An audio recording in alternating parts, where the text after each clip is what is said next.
Hi, I'm Joel Crandall, and I am the creator and developer of the Voila method. And I want to talk to you today because I've been reading and seeing some things on online and Facebook, so it's got to be true, right? But what I want to talk about is breathing. And in my seminar, I talk about you cannot cue breathing, but you can restore it organically. And so I encourage, trainers, whoever, body workers, not to cue their clients as far as like doing crocodile breathing, doing breathing exercises, stuff like that. And the reason being is you're not doing a damn thing. You're wasting your client's time, you're wasting your client's money. If you want to really learn about breathing, take Lois Laney's restorative breathing class. And that's where I got that statement from, that you cannot teach breathing, but you can restore it. That's what Lois Laney does, and she does a brilliant job with that. In Voila, we do it a little bit differently. We get the mind, body, and soul back into alignment, back into balance, and breathing just organically happens naturally and normally. But what I realized this morning, it's not a but I woke up this morning and I realized something. Breathing is communication. So just think about that. Breathing is communication.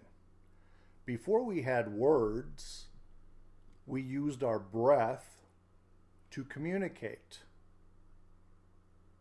Let's give some examples of that. And I haven't written anything down, so it's just going to be flying off the top of my head here and see what happens. But in case you guys don't know, and this is how like puppies can find their mother because they're born with their eyes closed. It's the same with newborn babies. They can smell their mother breathing. There it is. Simple as that. They use their nose to identify their mom. That's why touch and holding the baby so close and tight, skin on skin contact is so important. So you have that initial amygdala brain memory of mom, and it's through smell, breathing. Okay? But also think about other things that we say in our society and our culture about breathing. If someone is breathing really shallow, and you see this when you watch scary movies, right? You might be watching it and you're holding your breath. I don't want anything bad to happen, right? And so that is a form of freeze, or to be still so you can't be seen. Okay. You also have the people that are breathing really fast. I'll do it through my nose because I have another example later. So they're breathing like that. Well, you either know that they worked out or they're extremely stressed. Right? So now if you go to the doctor and now they're saying that it's 11 to 14 breaths a minute is normal. 11 to 14 breaths is normal is total bullshit. Because if we have a normal 3-second inhale and a 5-second exhale, we're just going to round this off to make it easy. 8 seconds, because there's some pauses in there. I understand that. But 8 seconds, 8 goes into 60 seconds, 1 minute, 7.5 times.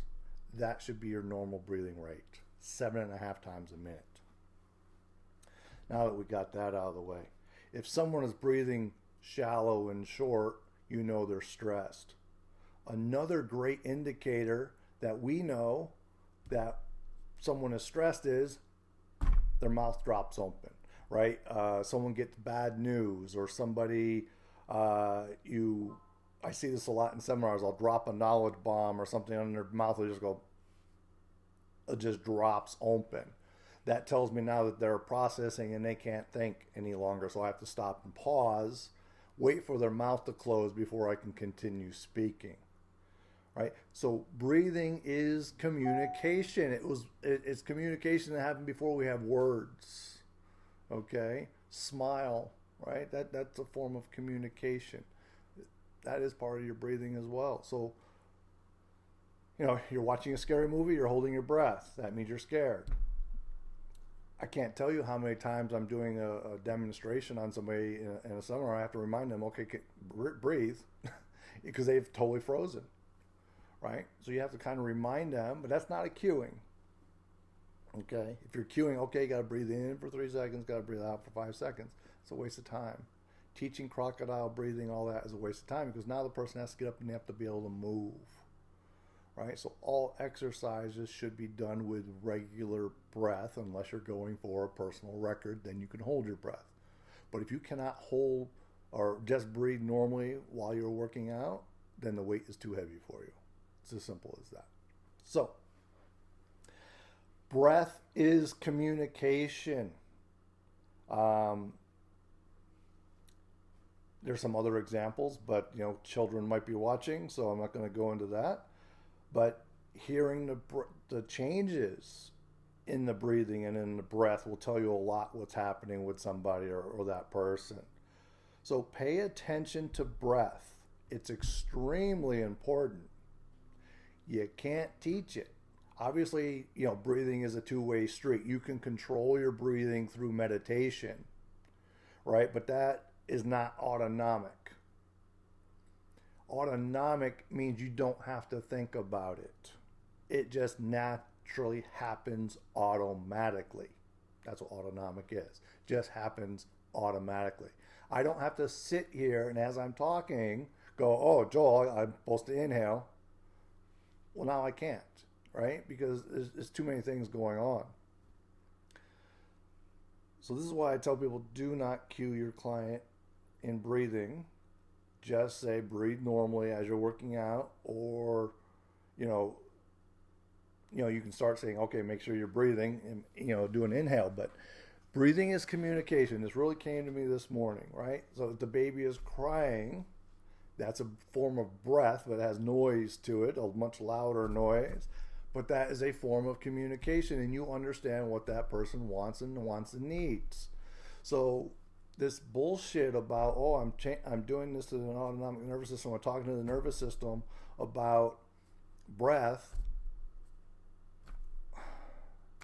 That's what I really don't like about the bodywork industry. It's fucking snake oil salesman. It's ridiculous. It's common sense. You do not have to think about breathing. You have to get the client into an autonomic state so the breathing can recur naturally. It's as simple as that. And that's what we do in the Voila method. We get the body back into a state of peace, balance, and harmony, so the breath will just naturally occur, and it will occur throughout their entire day, not just that moment that you are cueing breath. Okay? Wim Hof does a really cool thing. He uses breath to bring up your stuff. He puts you in cold water. Most people hold their breath, and what does he tell you? Keep breathing. Keep breathing, and you'll be fine. Right? You hold your breath. Now you go into autonomic distress. Right? So the breath is what's keeping the mind calm, and the mind is keeping the breath calm. It's a two-way street. So think about this. Just give it a thought. Give it a ponder. Breath is just communication. If someone's mouth is open, right, we call them mouth breathers, right? And there's a negative connotation to being a mouth breather. We won't get into that. You should always be breathing through your nose. Your nose is put on your face for a purpose. It initiates the breathing process. I will say that for this video. The truth is it does not. But physically and mechanically, on our face, that's what starts the breathing process. I won't get into the real aspects of it because most people won't understand it. And it's not that it's complicated, but your cranials are what start your breathing process. It's as simple as that.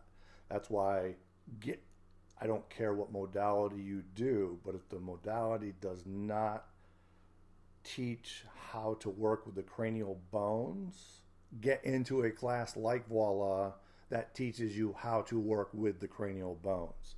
So much magic can happen. That's what people call Voila method magic, because we're able to find the cause, work on it very quickly, and get it to restore to its natural state. And we do that through many different ways, because many things can affect the cranials. It's just not the cranial bones that are the cause. You know, sometimes you can have an ankle that's not allowing the cranial bones to function as they should. You could have an organ that's not allowing those cranial bones to function as they should. But that's another topic for another day. The big thing, breathing is communication. There are no words. We don't need words, because we understand what these meanings are, and we know them innately. We know them from a young child. We already know. We're born with this. This is why you can't teach it. We are born with it. No one had to teach us as a baby to say, okay, inhale, okay, exhale. No one had to do that to us. So it's nonsense. Stop doing that with your adults. Okay? Treat them to restore balance in their body so they can breathe organically and naturally. You don't have to go take a course and they're cueing you about breathing. Go take Lois Laney's restorative breathing class, and she gives you some great exercises in restoring that breath. Like I said, I just do it a different way, where I align the mind, body, and soul so the breath just naturally happens and it just changes. And it's beautiful to watch. It never gets old. It's just amazing. So anyway, quick video on breathing is communication. All right, guys, enjoy your day.